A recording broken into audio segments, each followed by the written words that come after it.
a gente vai falar sobre direito civil, minha gente. Vamos conversar sobre divórcio, testamento, né? Uso de imagem devida também, entre outras coisas. E já aqui, para a gente começar esse bate-papo, estamos com o advogado, né, o Dr. Roberto Figueiredo, que é advogado e vai esclarecer tudo para a gente.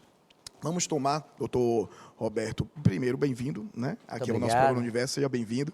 Vou tomar aqui como exemplo o caso Gugu, né? Sim, que está aí ainda sempre nos holofotes de toda a mídia, falando sobre o que aconteceu com ele, né, depois que ele faleceu. Né? Teve um pedido de reconhecimento, né, de união estável após a morte dele, aí, feito pelo chefe de cozinha, Tiago Salvático, né, que foi considerado aí um cara que viveu aí com o Gugu durante uns 9 anos e tal.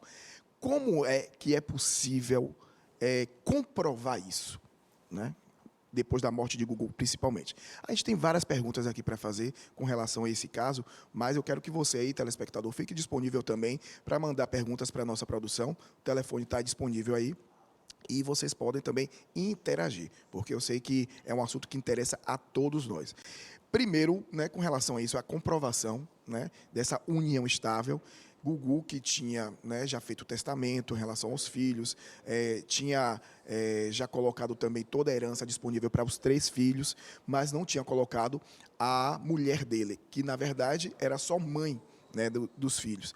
E existe toda uma história aí que eu acho que a gente precisa detalhar para as pessoas entenderem, mas principalmente como o Tiago conseguiria comprovar que existia, né, nesses últimos 9 anos, antes de Gugu falecer, uma união estável com o apresentador.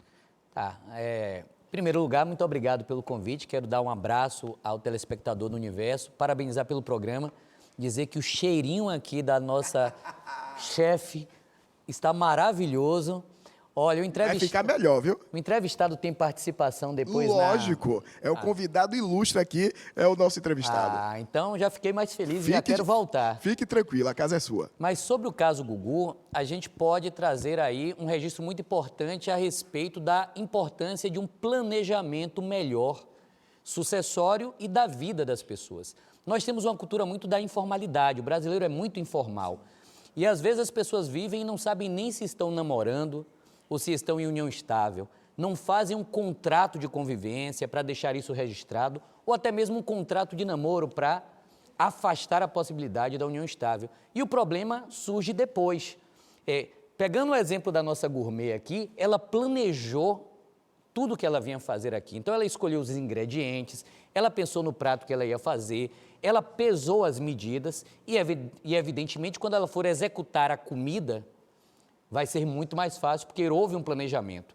Quando você não planeja a sua própria vida e não faz um contrato de convívio, não faz um documento esclarecendo a sua relação familiar, você cria uma bomba de efeito retardado, uma bomba relógio, um abacaxi, com perdão da expressão, no futuro. É o que aconteceu no caso Gugu. Eles poderiam ter elaborado um documento, registrado esse documento no cartório, e isso seria uma peça fundamental à solução do problema. Como eles não fizeram isso, surgem algumas questões que precisam ser provadas em um processo judicial. A primeira delas, que é fundamental para um reconhecimento de união estável. A primeira delas, essa relação é pública, porque se a relação afetiva for escondida, não é união estável. É qualquer coisa menos união estável. Ou é namoro, ou é amizade colorida, ou é adultério, ou é traição, mas união estável não é. Se não for união estável, não é família. Se não é família, não gera direito de família e direito à herança. Então, esse é o primeiro problema. Ele vai ter que provar, o chefe de cozinha, que a relação era pública. As pessoas enxergavam eles dois como um casal. Eu, por exemplo, não sabia da relação deles, mas é verdade que eu também não busquei perceber. Mas será que o vizinho da casa onde Gugu morava sabia dizer isso? Então, o porteiro do prédio, ele pode ser convocado a testemunhar. Essas pessoas, no rol de um relacionamento próximo, podem ser convocadas para uma testemunha? Devem. Vizinho de porta, não tem testemunha melhor para união estável do que vizinho de porta. Porque ele está ali, eu sou do 704, o outro é do 703. Ele está vendo ali se o chefe de cozinha ia ou não. Perceba, morar sob o mesmo teto não é fundamental. Tem pessoas que moram juntos e são namorados, ou pessoas que moram juntos e são amigos, mas é um indício muito importante. Então, o primeiro indício é a publicidade, a fama, como a sociedade enxerga aquele casal. O segundo indício é a habitualidade. A união, ela é estável, ela não é instável, ela não é episódica. Existe uma rotina entre eles. Exatamente, existe. Aliás, só uma curiosidade, eu não quero muito juridiquês não, mas a palavra sânscrito, a palavra família, ela tem origem em uma língua morta chamada sânscrito. A primeira vez que um ser humano pronunciou, balbuciou a palavra família, sabe como era a palavra? Era dhan, D-H-A com um tio. E dhan significa fixação, estabilidade.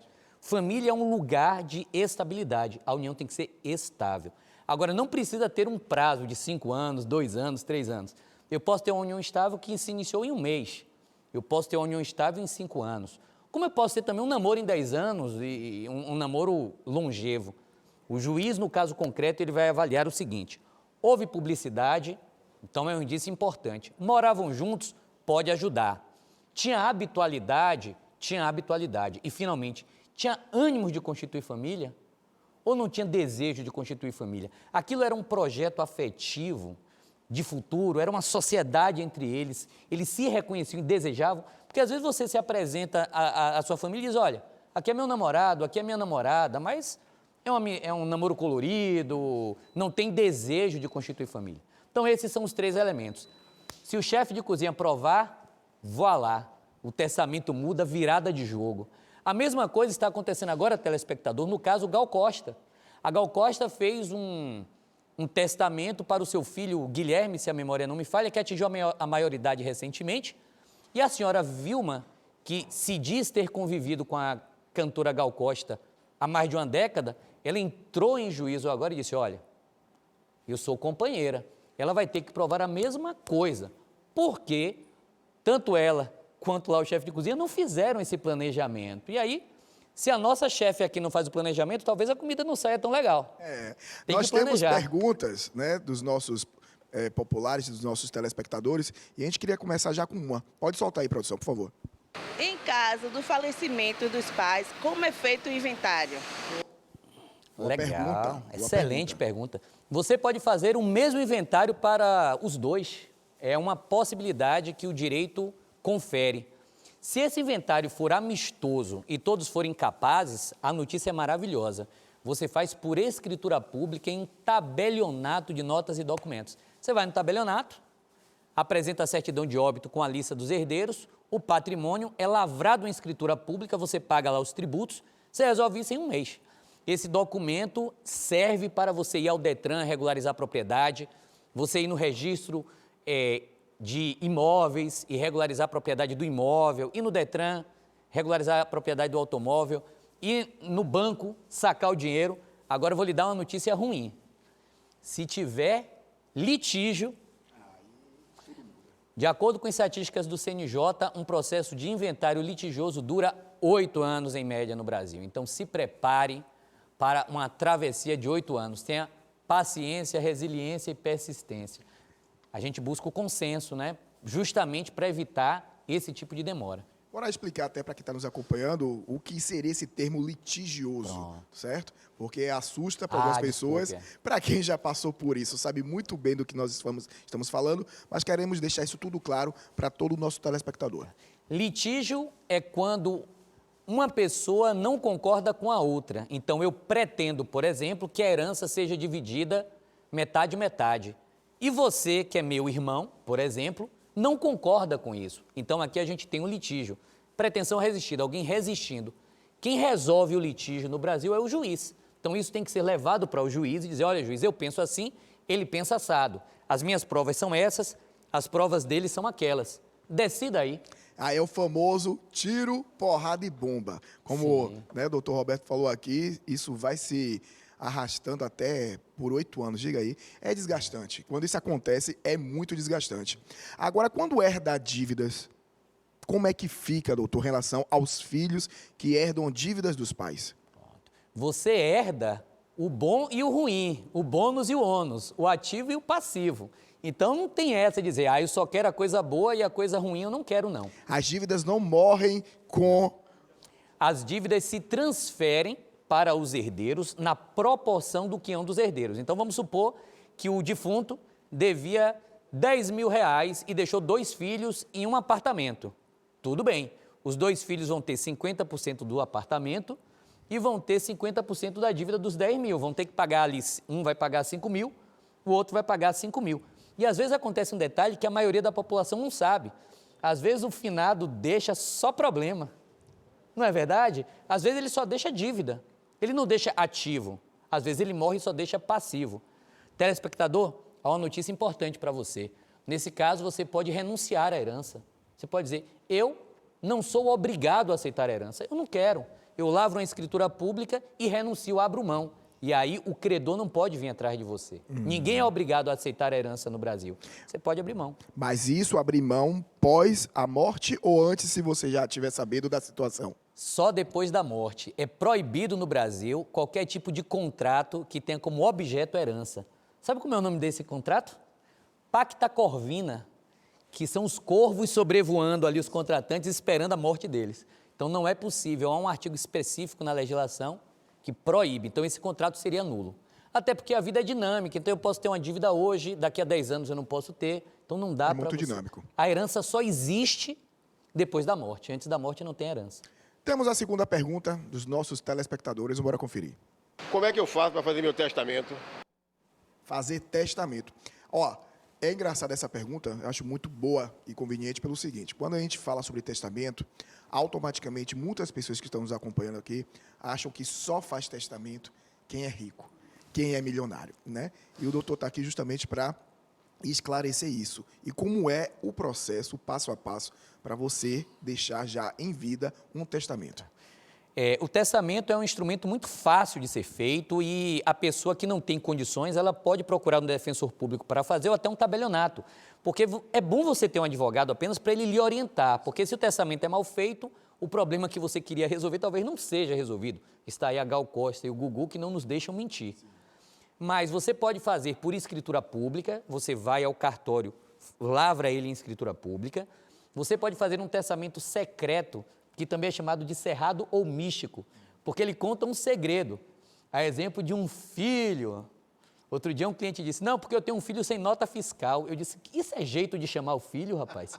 O que é um filho sem nota fiscal? Não, doutor, porque eu não registrei. Eu falei, você tem que registrar, porque todos os filhos merecem os mesmos direitos. Registre o seu filho.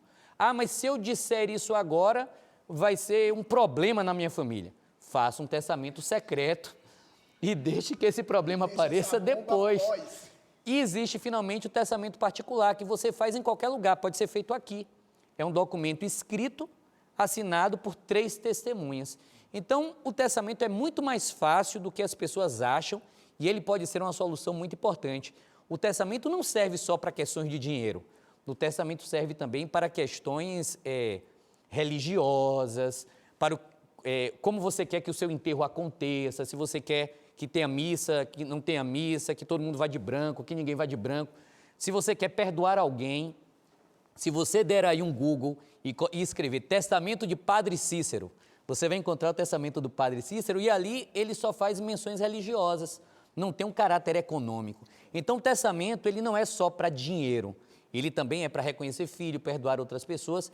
É um instrumento interessante, mas o brasileiro, ele ainda tem uma mística com o testamento. Quando a gente fala do testamento, ele diz, eu não vou morrer agora. Eu tive um cliente que disse isso, não, doutor, mas eu não vou morrer por agora, não.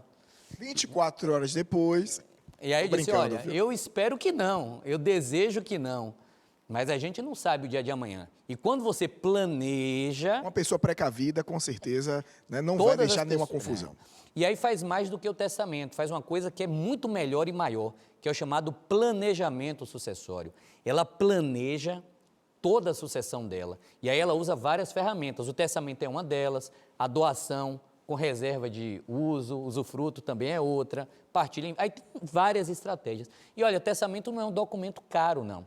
Você consegue fazer isso a menos de R$100. Evidentemente, se você for uma pessoa que vá para a Defensoria Pública, você tem dispensa de pagamento de taxas no cartório. Agora, essas pessoas mais famosas aí certamente contrataram advogados e tiveram um preço pelo serviço diferenciado, né? Entendi. Agora, doutor Roberto, uma dúvida. Quando a gente fala muito sobre, vou deserdar meu filho, né? Não vou deixar herança para ele. Como é que a lei se posiciona em relação a isso? Deserdar só se faz por testamento. Você precisa fazer um testamento para deserdar. E, basicamente, existem hipóteses específicas para deserdar. Tentativa de homicídio, o filho que tenta matar o pai. Crime contra a honra, ou do autor do testamento, ou da esposa, de um parente. Maus tratos, ausência de auxílio no momento do óbito. Então, tem que fazer o testamento para deserdar. Sem testamento não se consegue deserdar ninguém. Terceira pergunta dos nossos telespectadores. Pode rodar. Quando eu me separar, quais são os critérios da pensão alimentícia? 2 critérios básicos, excelente essa pergunta. O primeiro é necessidade de quem pede a pensão alimentícia. Se quem pede é menor de 18 anos, a necessidade é presumida, porque o menor de 18 anos costuma não trabalhar, então tem uma necessidade presumida. Mas a grande pergunta é, quanto custa mensalmente essa pessoa? De acordo com o padrão social dela. Porque o padrão social do filho de um grande jogador de futebol certamente é diferente do padrão social da gente. Então, o padrão social é um critério. Então, a necessidade de acordo com o padrão social daquela família. Em segundo lugar, a possibilidade de quem paga. Porque não adianta ter uma necessidade desse tamanho e a pessoa não ter uma possibilidade. Geralmente, esse equilíbrio vai gerar em torno de 30%. Geralmente. Por que geralmente? Porque toda regra tem as exceções. Imagina que um filho tem autismo. Poxa, aí talvez precise de uma fonoaudiologia, talvez precise de uma fisioterapia, um cuidado especial que gera um custo maior. Um outro filho não tem isso, então. Ou às vezes o cara que tem a possibilidade de pagar é um grande empresário, tem uma grande empresária, ganha muito dinheiro. Bom, 30% seria muita coisa nesse caso. Então a ideia é 30% do que a pessoa que recebe teria que pagar, mais necessidade e possibilidade no caso concreto. Agora, com relação a reajustes, né, aí de pensão, que a gente vê muitos casos, uma pessoa tinha uma condição, né, favorável, isso aconteceu principalmente nesse período pandêmico, né? Muitas pessoas, empresários, pessoas que tinham uma condição financeira, né, considerável, estável, né, perderam muito dinheiro, né, ficaram realmente com uma mão na frente, outra atrás, né, falando de uma forma mais clara para vocês.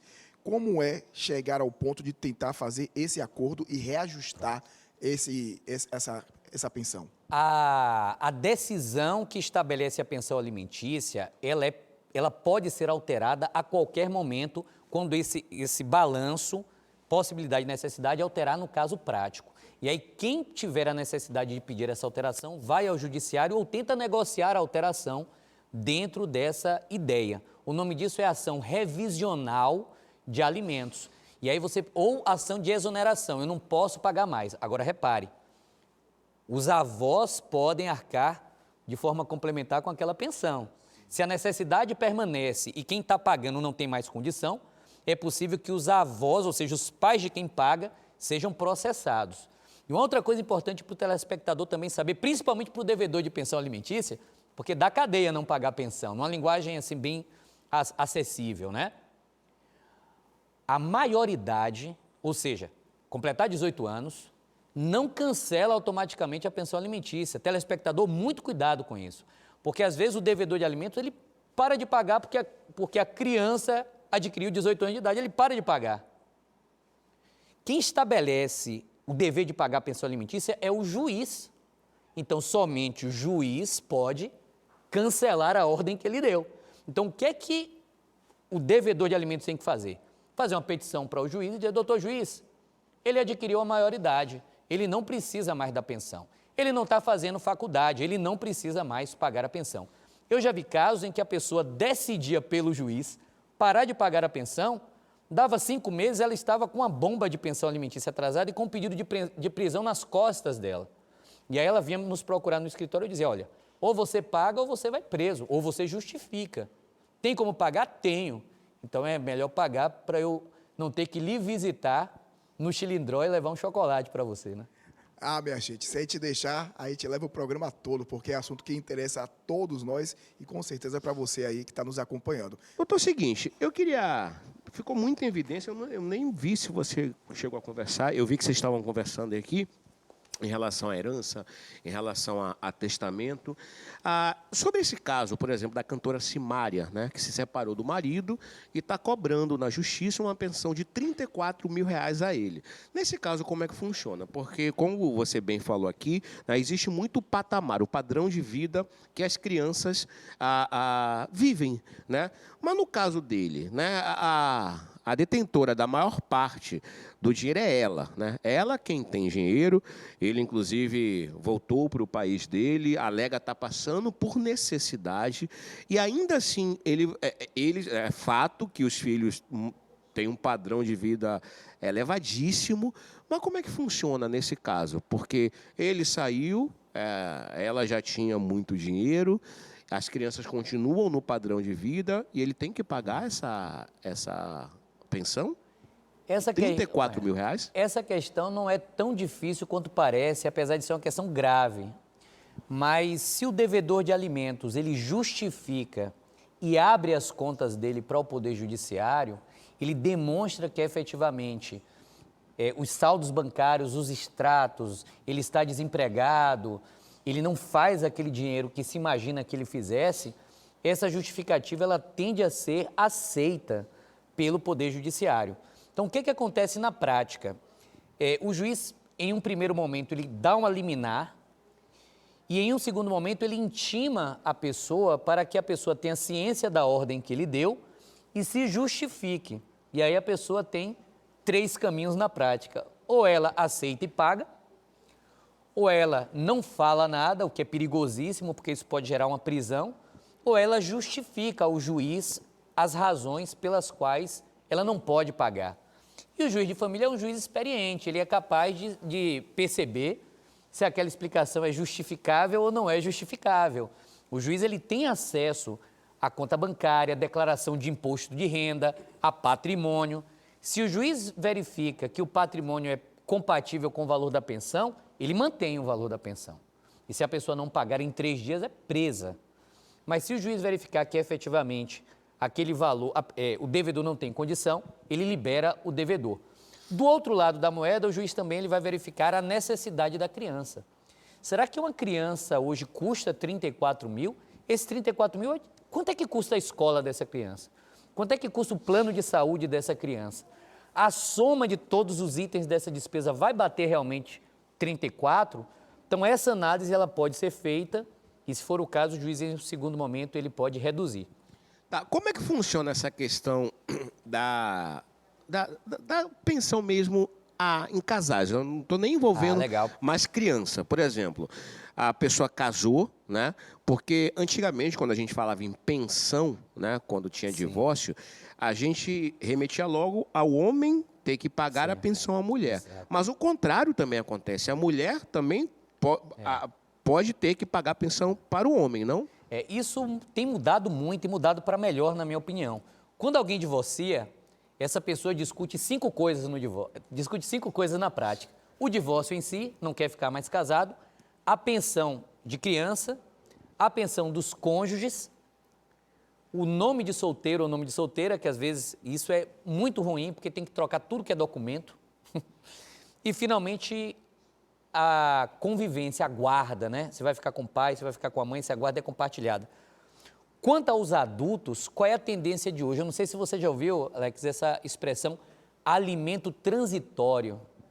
Alimento transitório é uma expressão relativamente nova no Brasil, que é um alimento com prazo de validade para adulto.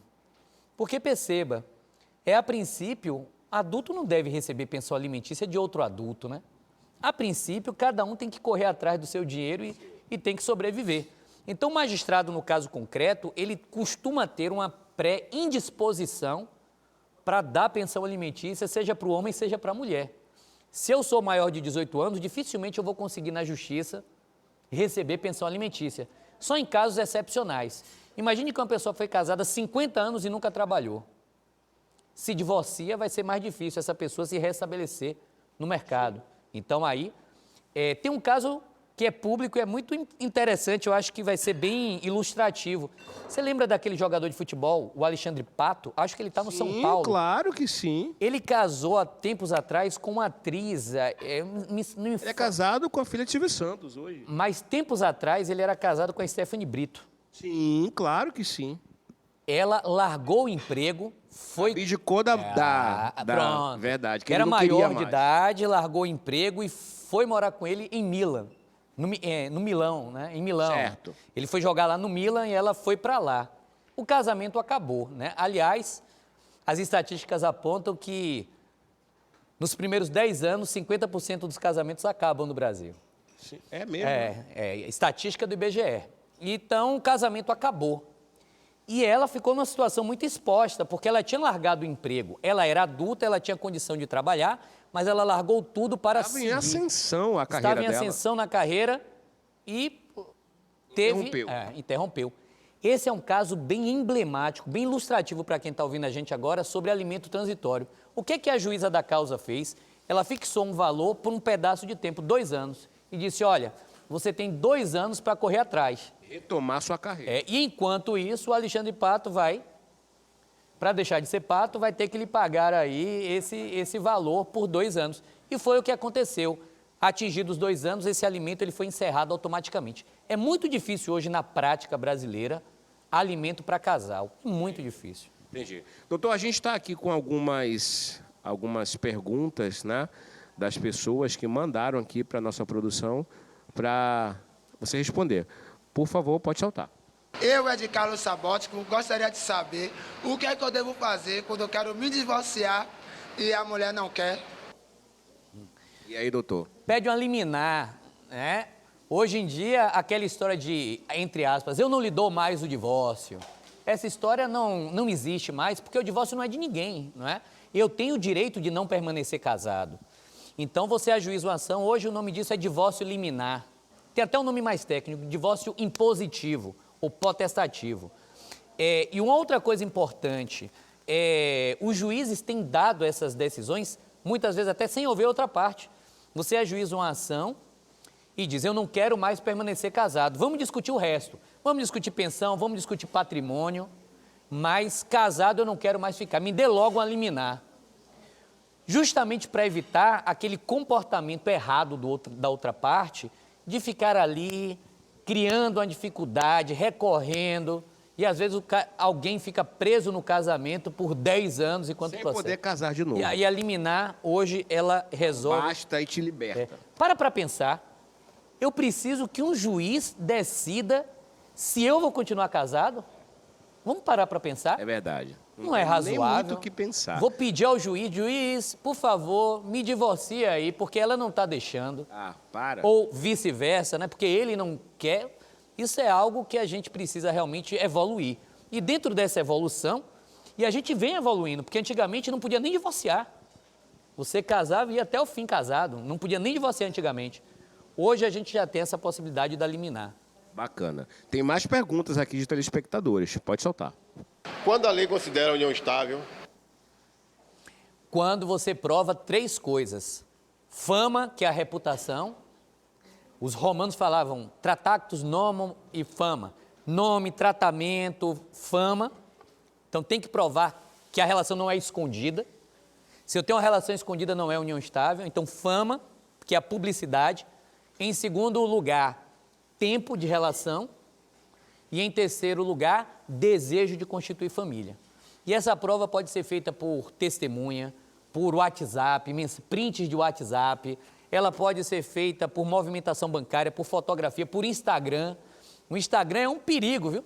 Às vezes as pessoas, elas, com perdão da expressão, elas choram pitangas. Elas dizem que não tem condição, que ganham pouco. Aí chegar na hora, mostra uma ostentação que contradiz tudo que fala. O nome disso em direito, entre aspas, é sinais de riqueza. Eu já tive um cliente que disse que não podia pagar pensão alimentícia e postou uma foto em Fernando de Noronha. Meu Deus do céu. Aí aquela foto ali resolveu o problema para o juiz. Já foi. Já Cuidado foi. com o que posta, hein? Cuidado com o que você printa. Vamos lá, mais uma pergunta de telespectador. Quais são os direitos dos filhos de menores e quem fica com a guarda? O filho menor de idade tem Proteção total, prioridade absoluta. Quando alguém aparece no escritório de um advogado familiarista e diz que tem um litígio com o filho, a primeira coisa que se deve fazer é como é que vamos cuidar dos filhos? Porque eles são o elo mais fraco dessa briga. Filhos têm direitos prioritários. Dentro de um divórcio, a guarda ela deve ser preferencialmente compartilhada. E um detalhe importante, a maioria das pessoas confunde guarda compartilhada com guarda alternada. Não tem nada a ver uma coisa com a outra. Às vezes o cliente chega lá no escritório e diz assim, doutor, eu quero a guarda, mas desde que seja compartilhada. Aí eu digo, me explica aí como é essa guarda compartilhada que você quer que seja. Ah, eu quero a guarda compartilhada assim, doutor. Uma semana na minha casa, outra semana na casa da outra pessoa. Isso é guarda alternada. Não é guarda compartilhada. A compartilhada é A como? compartilhada é uma guarda fixada no domicílio de uma única pessoa, com direito de acesso amplo e restrito dessa criança pela outra pessoa. Você tem, na verdade, o compartilhamento dos deveres com a criança, mas não é um compartilhamento de domicílio.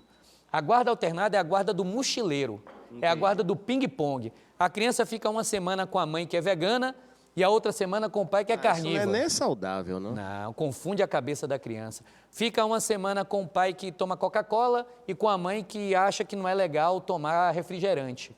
Fica uma semana com alguém que dorme tarde, outra semana com alguém que dorme cedo. Isso tira a coisa mais importante que uma criança e um adolescente precisa ter, que é rotina. Rotina do sono, rotina do estudo, rotina do banho. Então, cuidado. A guarda é compartilhada, todos são iguais perante a lei. A mãe não é melhor do que o pai não é melhor do que a mãe, pode ser casal do mesmo sexo, de sexo diferente, e ambos devem ter o compartilhamento, porque essa criança merece a presença dos dois. Por sinal, até agradecer aqui a presença do senhor. Foi bem agradeço, esclarecedor, né, o nosso bate-papo de hoje. Um assunto que é pertinente em qualquer momento da vida para todos nós, né, principalmente para quem está em casa nos acompanhando e está passando por algum momento como esse, né, de separação, né, precisando fazer testamento e muitas coisas não ficam tão esclarecidas quando você vai pesquisar no Google. Tendo um profissional aqui, um advogado que pode esclarecer, deixando tudo claro, é muito importante. E quiser deixar um contato para quem puder também procurar o senhor nas redes sociais. Meu Instagram é @Roberto_Civil. Roberto_Civil. Lá vocês podem perguntar qualquer coisa, tirar dúvida e acessar o conteúdo jurídico. Que maravilha. Obrigado.